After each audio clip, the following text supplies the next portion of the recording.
자, 이제는 1차 세계대전 들어가겠습니다. 1차 세계대전. 자, 우선 1차 세계대전은 우리가 무조건 1차 대전하고 전간기, 2차 대전을 포함해서 한 문제에서 두 문제 정도가 나올 수 있고요. 사실 이 세계대전에서 일어나고 있는 부분들을 이해를 해야 그 다음에 일어나고 있는 일들에 대해서도 당연히 이야기를 할 수 있습니다. 여러분, 역사는 흐름의 과목이고 기본적으로 어떤 일 때문에 그것이 나중에 이러한 결과를 불러온다. A의 원인이 B를 불러온다. 이런 형태의 어떤 흐름적인 부분이 먼저 마무리가 돼야 돼요. 그런 흐름적인 부분이 마무리가 된 이후에 뭐 사건이라든지 연도라든지 그러한 팩트를 얹기 시작해야 되는 거지. 그게 아니라 그저 무제한으로 팩트만을 외우기 시작하면 달달달달 외워가지고 무슨 영단어 외우듯이 외우기 시작하면 결국 문제를 풀 수 있는 힘이 없습니다. 전체적으로 선생님은 역사가 암기 과목이라고도 생각을 하고 암기 과목이 아니라고도 생각을 하는데, 역사가 암기 과목이 아니라고 생각하는 이유는 당연히 역사는 흐름을 기반으로 바탕을 해야 되는 것이고, 그러나 반대로 우리가 수능을 보기 위해서는 그 고여 빠져버린 그리고 썩은 물이 되어버린 그 역사 수능 재수생들을 상대하기 위해서 평가원은 여러분들에게 어떤 연도라든지 그런 자잘한 팩트를 통해서 그 문제를 맞출 수 있는 문제들을 구사하기 때문에 결국은 또 암기 과목이 되기도 하는 것이죠. 그래서 우리는 이제 이 1차 세계대전에서 살펴볼 건데, 이 1차 세계대전의 목적은 이제 큰 틀에서는 한 가지입니다. 독일이라는 소위 말하는 후발주자, 후발 통일 국가가 이제 내가 뭐 좀 해보려고 밖으로 눈을 돌렸죠. 식민지를 찾기 위해서. 그러나 식민지는 이미 영국과 프랑스를 비롯한 기존의 세력들이 전부 점거하고 있습니다. 그 과정에서 독일은 기존에 쌓여져 있는 어떤 기득권적인 그러한 세력에 새로운 도전장을 내밀 수밖에 없는 것입니다.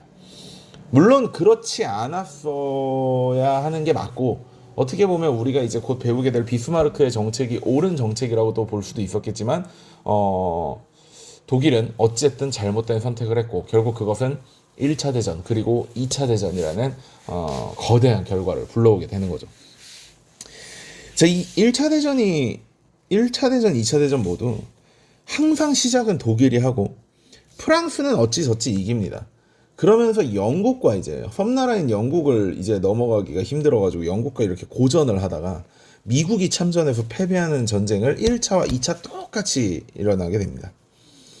그리고 이제 이 세계대전의 두 번의 세계대전을 겪으면서 인간이 합리적이라는 어떤 그런 것에 대한 의심이 생기게 되고, 과학은 인류의 발전에 도움이 된다는 그런 것들이 과학의 발전으로 어마무시한 살상 무기가 생기기 시작하면서 이제 그러한 믿음도 부정되기 시작하죠.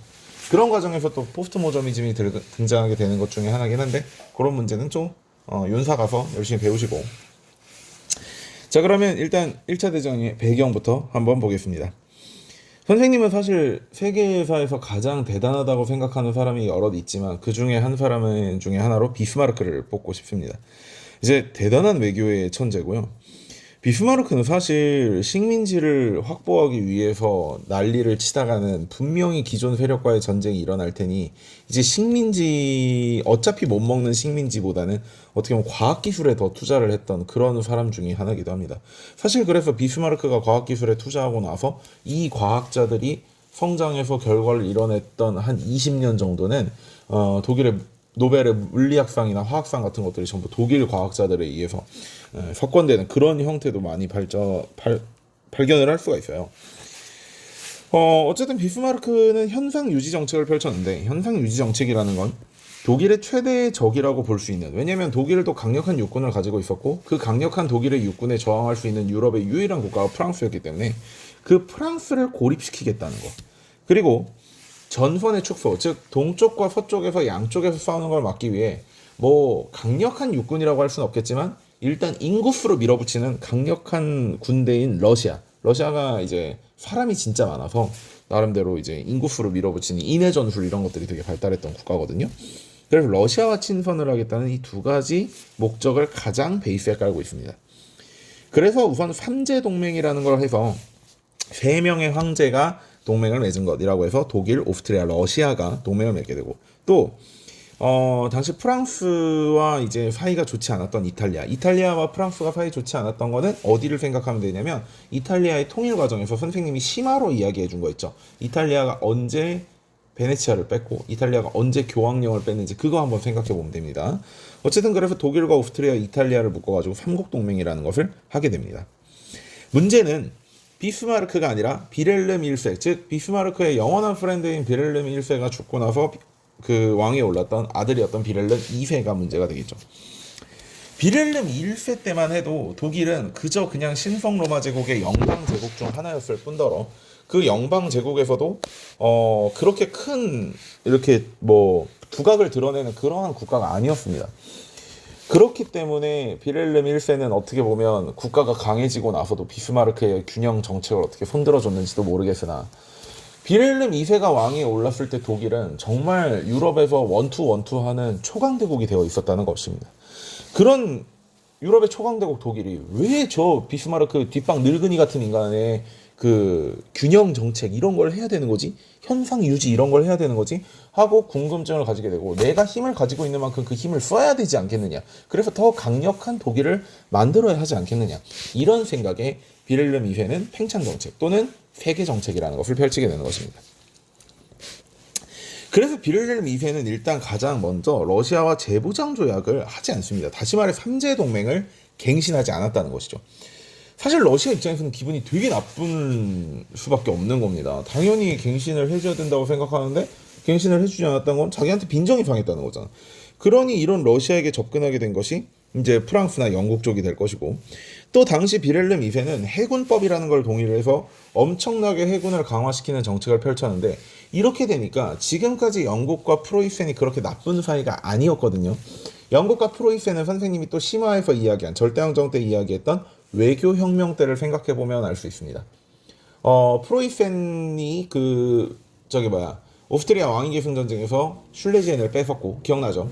그거를 오스트리아의 마리아 테레지아가 되찾기 위해서 외교혁명이라는 걸 일으켜서 오스트리아와 프랑스가 이렇게 손을 잡고 그 와중에 프로이센과 영국이 손을 잡았는데 결국 영국은 지금까지 항상 그래왔듯이 상대적으로 세력이 약한 지역에 껴서 유럽의 균형을 유지하려는 자칭 지들 말로는 유럽의 경찰이다 이렇게 얘기를 하지만 소위 박쥐 같은 행보를 좀 많이 보여왔단 말이죠. 그런데 그런 영국은 그럴 수 있었던 것이 강력한 해군을 통해서 섬나라의 이점을 명확히 누린 거죠. 아무리 육군이 강해도 해군이 영국보다 약하면 영국의 본토에 육군을 상륙시킬 수가 없는 겁니다. 그런 과정 속에서 강력한 해군을 통해서 어떤 그런 그 견제 역할을 쏠쏠하게 하고 있었는데 독일이 그러한 영국의 제해권에 도전을 던진 거죠.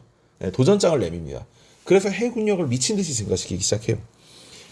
그게 이제 소위 말하는 드레드노트급 전함의 건함 경쟁이라고 이야기되는 건데 드레드노트급 전함이라는 것은 기존에 있던 어떤 전함의 틀을 벗어나는 엄청나게 강력한 전함입니다. 그걸 이제 영국이 만들기 시작했는데 독일이 설계도를 이제 훔쳐왔다든지 뭐 이런 식으로 스파이 짓을 해가지고 또 같이 건함 경쟁을 하고 그러니까 배를 만드는 경쟁을 하게 되는 거고 그 과정에서 영국과 독일의 사이가 멀어지게 되면서 자연스럽게 삼국 협상이 등장을 하게 됩니다. 그래서 영국과 프랑스와 러시아가 손을 잡는 삼국 협상이 탄생하게 되는 거죠. 결국 독일은 아무리 해군에 투자를 해가지고 영국을 뛰어넘으려고 했으나 결국 독일은 영국처럼 해군에 몰빵할 수 있는 국가가 아닙니다. 왜냐하면 육지에 있기 때문에 프랑스를 상대로 육군도 키워야 되기 때문에 결국 그래서 비렐름 2세가 원했던 영국의 해군을 뛰어넘는 해군력을 만들지도 못했고 또 그로 인해서 괜히 영국을 지금까지 친독이나 이런 느낌으로 있었던 영국 또는 이제 중립의 영국을 오히려 적으로 만들어버리게 되는 그런 잘못된 선택을 하게 되는 거죠.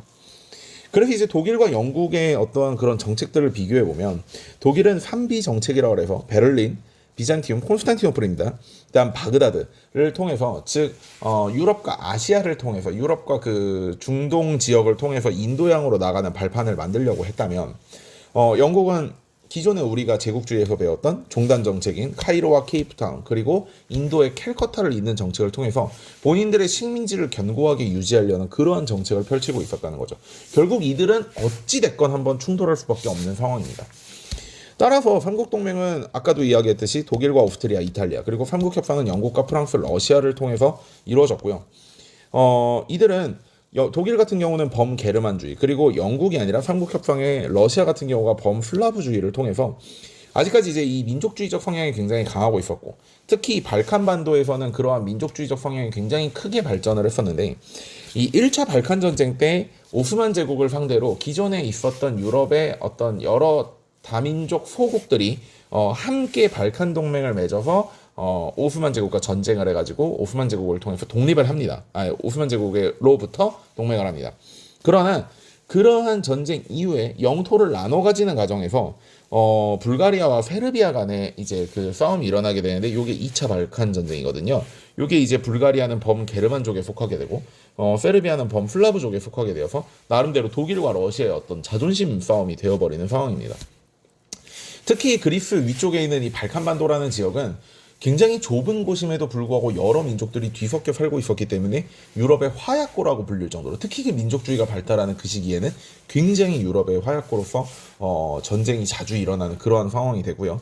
이 민족주의가 발달하는 시기가 2차 대전 이후 그리고 소련이 무너지고 나서도 한번 또 민족주의가 발달하게 되는데 그 과정에서도 발칸반도에서는 조금 시끄러운 일들이 일어나게 됩니다. 자, 그거는 이제 그때 가서 배우기로 하고 자 그러면 과정을 볼까요? 선생님이 통합사회 때 이야기를 했을 겁니다. 전쟁이라 하면 두 가지를 그러니까 전쟁은 소비를 미친 듯이 촉진시킵니다. 그러니까 지금까지 여러분들이 알고 있는 소위 말하는 인간 성인 남자의 기초 대사량이 2,500칼로리라면 킬로칼로리죠. 군인의 킬로칼로리는 4,000킬로칼로리 정도 되고 그 다음에 전쟁 중 군인의 킬로칼로리는 8,000칼로리에 가깝습니다. 그만큼 게다가 우리나라 같은 경우도 지금 현재 군인은 60만 명이지만 전쟁이 시작되게 되면 예비군 300만 명이 순식간에 360만 명으로 늘어나게 되고 그러면 그들에게 지금까지 먹던 밥의 몇 배를 더 많은 사람들에게 줘야 되는 과정에서 식량 가격이라든지 이런 게 미친 듯이 오르겠죠. 즉 전쟁이 일어나게 되면 어마무시한 양의 물자의 소비가 일어나게 되고 결국은 우리가 쏘는 총알 하나, 미사일 날리는 한 발 하나 그런 것들이 전부 다 돈입니다. 그러니까 전쟁은 결국 돈으로 하게 되는 거예요.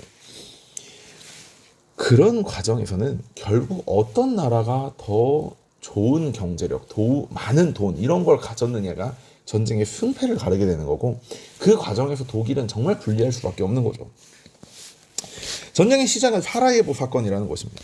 사라예보라는 도시에서 오스트리아의 황태자가 그 군사 훈련을 마치고 나서 카퍼레이드 도시의 카퍼레이드를 하고 있었는데 가브리엘로 프린치코라는 그 어떤 청년이 미안해 내가 그 독일의 황태자라 그러냐? 오스트리아 황태자가 이제 그 군사훈련을 끝내고 나서 카퍼레이드를 하고 있었는데 가브리엘로 프린치코라는 청년이 황태자의 총을 빵 쏘고 황태자 비에게도 총을 빵 쏜 사건입니다.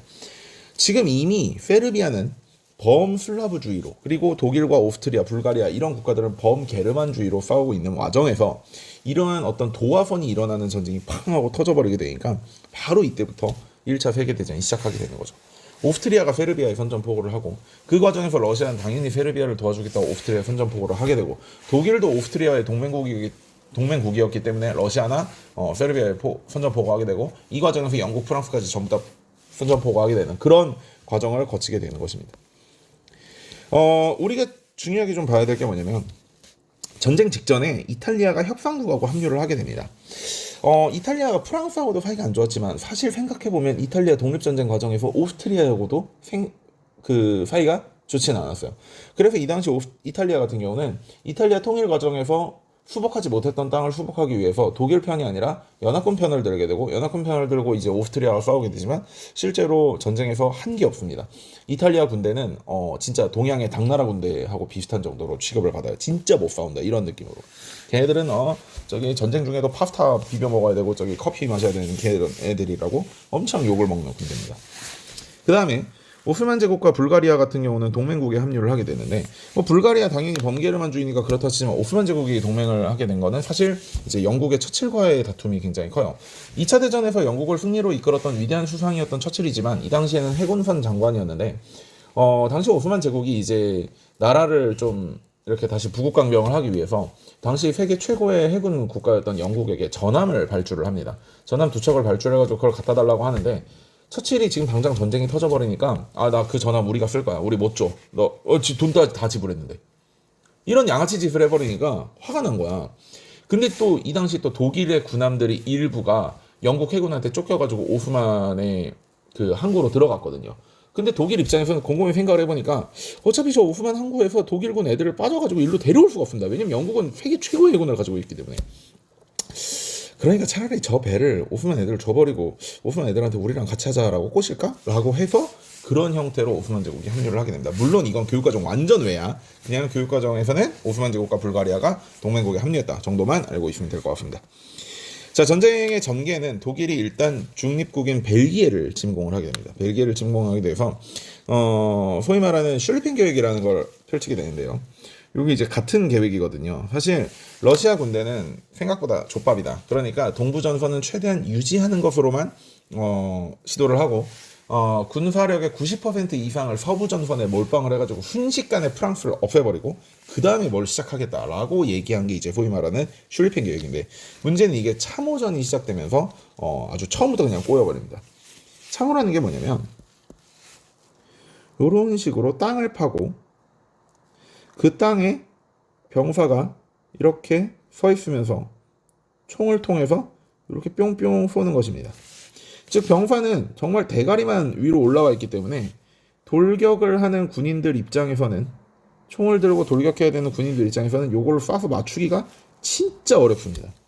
이걸 대응하는 방법은 본인들도 역시 이렇게 참호를 파가지고 안에 들어가서 대응을 하는 방법이죠. 이러다 보니까 요 참호를 건너가고 요렇게 건너가고 요런 전쟁만 시작되게 되고, 전쟁 전체를 보게 되면 이런 식으로 여러 참호들을 파서 여기 건너가고 여기 건너가고 여기 건너가고 또 반대로 뺏겨서 일로 건너가고 일로 건너, 이런 형태의 전쟁이 일어나게 됩니다. 즉 지금까지 땅바닥에서 그냥 거대한 평원에서 서로 군대와 군대가 팍 맞붙어서 붙었던 그런 거대한 회전 이런 것들이 거의 일어나지 않게 되고 굉장히 소모적이고 지루해지는 전쟁으로 지나가게 되는 거죠. 이 참호라는 것이 결국은 굉장히 그 사람 살기 같은 그 뭐랄까 상태라서, 이게 땅을 파다 보니까 당연히 물 같은 게 이렇게 고이기도 하고, 우물 파면 물 나오듯이 땅 같은 거 파다 보니까 물 같은 게 고이기도 해가지고 물에 항상 반쯤 젖어 있다 보니까 그 여러분 수영장 이런 거 생각하면 안 돼요. 그 몸이 썩습니다. 몸이 물에 계속 오래 다니까 그 목욕탕 오래 들어가면 불어 터져 있는 것처럼 그게 반나절 하루 이상 담궈져 있다고 생각해 몸이 썩어요 물에. 그런 일들이 일어나고 시체를 치우러 나가고 싶어도 치우러 참호에서 대가리를 내미는 순간 총 맞고 뒤지는 거고, 그러다 보니까 옆에 죽은 시체들은 쌓여있지, 막 포탄은 날라오지, 그런 과정에서 밥은 먹어야 되지, 그런 시체를 파먹고 산 쥐가 무슨 하여튼 강아지만 해져가지고 돌아다니고 있지. 최악이면 최악. 그냥 사람이 엄청나게 피폐해지는 상황이고, 참호족이라 그래서 그 썩어 들어가는 질병이라든지 또 이제 소위 말하는 PTSD 외상 후 스트레스 장애가 이때 등장을 하게 됩니다. 예. 어쨌든 그러한 형태로 전쟁이 굉장히 지루하게 진행되고 있는 상황에서 독일이 사고를 하나 치게 되죠. 독일 같은 경우는 지금 미국이 굉장히 마음에 안 드는 상황입니다. 왜냐하면 미국은 멀로 독트린으로 고립주의를 천명하고 나서 전쟁에는 참여하지 않았는데, 문제는 영국을 비롯한 연합군은 물자를 팔아먹고 있었거든. 이게 꼴보기 싫었던 그 독일 같은 경우가 이제 미국의 밑에 있는 멕시코를 꼬시게 됩니다. 요거는 이제 교육과정 외라서 조금 불려서 이 침엄한 전보 사건이 교육과정 외라는 게 아니라 미국과 멕시코가 싸우는 이유가 교육과정 외라고. 왜냐면 멕시코가 가지고 있었던 영토를 미국이 많이 뺏어갔거든. 그래서 미국과 멕시코의 사이가 당시 되게 안 좋았는데, 그래서 독일 같은 경우는 멕시코를 이제 새롭게 동맹국으로 끌어들이려고 한 거예요. 그래서 치머만, 독일의 외무장관이었던 치머만이 멕시코에다가 정보를 보내가지고 미국이 참전할 경우 또는 멕시코가 이제 독일에 도움을 줄 경우에 우리가 이제 그 멕시코가 뺏긴 영토를 찾게 해주겠다, 미국으로부터 찾게 해주겠다, 뭐 이런 얘기를 하게 되는데, 멕시코가 대가리가 빠한 것도 아니고 당연히 거절하게 되죠.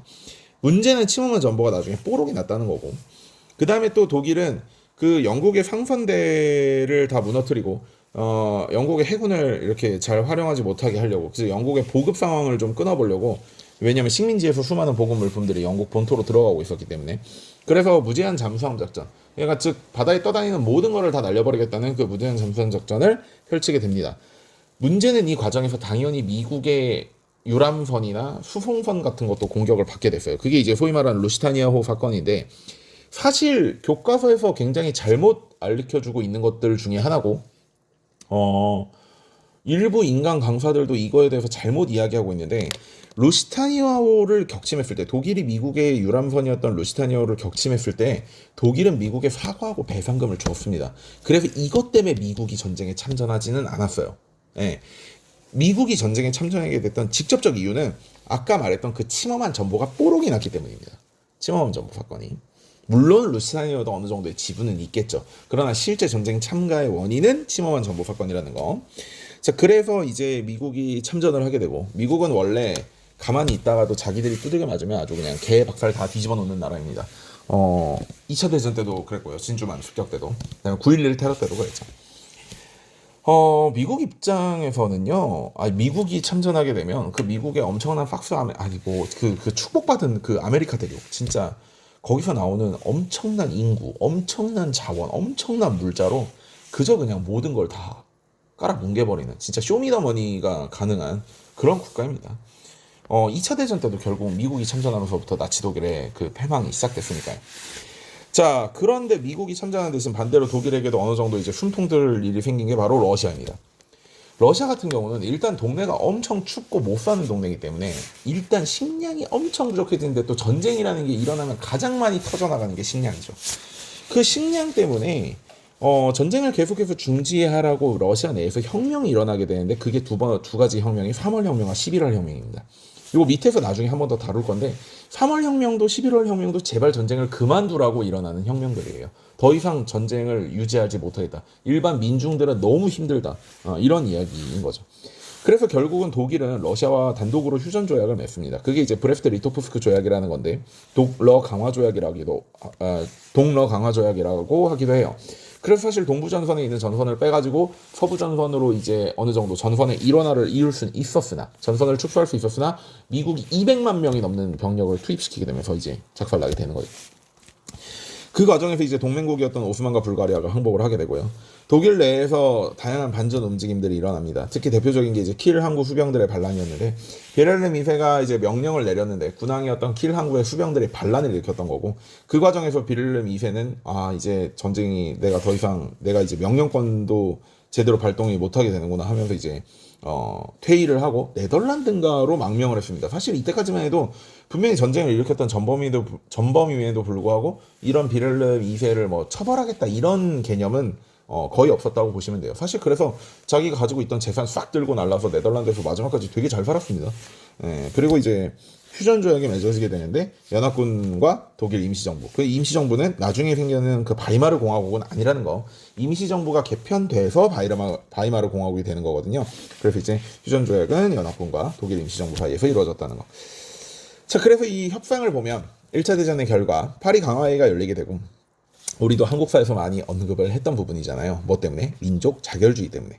민족 자결주의가 뭔지는 선생님이 위에다 써놨어요. 각 민족은 정치적 운명을 스스로 결정할 권리가 있으며 다른 민족의 간섭을 받을 수 없다. 그러나 대상국은 패전국의 식민지에만 대상이 됐다는 거죠. 그래서 우리가 이런 것 때문에 미국 대통령이 이런 말을 했다. 자, 그러니까 우리도 독립을 할 수 있는 기회가 왔다라고 하면서 3.1운동 이런 것들도 일어나게 되는 거였잖아요. 한국사 기억 좀 합시다.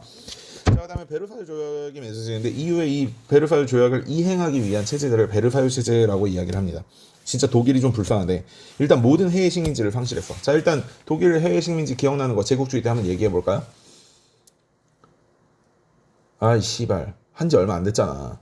토고, 카메룬, 독일령, 동아프리카, 독일령, 남서아프리카, 탄자니아나 뭐 나미비아 이런 데 있잖아요. 그죠? 자, 기억 안 나면 씨발 제국주의 학습 좀 다시 보고 와. 자, 그 다음에 알자스 로렌지요. 요거 나중에 알자스 로렌만 선생님이 최대한 다 정리를 해줄 건데, 이 알자스 로렌은 당시 유럽 최강의 철강석 산지이기 때문에 이 알자스 로렌 지역을 굉장히 중요시했습니다. 비스마르크도 여기를 가져갔잖아, 프랑스를 상대로. 어쨌든 다시 프랑스에 양도를 해주고, 그 다음에 군비를 축소, 즉 10만 명 이상의 군대를 갖지 못하게 됩니다. 그리고 라인란트 지역이라 그래가지고, 이거 예전에 그거 생각하면 진짜 편해요. 그 프랑스의 나폴레옹이 신성로마 제국 정복하고 나서 라인강 일대 16개 중가를 떼가지고 라인 동맹을 만들었었잖아요. 그거랑 비슷한 느낌입니다. 프랑스와 독일의 국경지대에 절대로 군대를 주둔시킬 수 없다. 그러니까 전쟁에 대한 대비를 하는 거죠. 그리고 어마무시한 양의 전장 배상금을 물리게 됩니다. 자, 그래서 이 1차 대전을 좀 정리를 해보면 지금까지 군대와 군대가 맞붙었던 어떤 그러한 전쟁에서 벗어나서 참호전이 시작되면서 굉장히 전쟁이 장기전이 됩니다.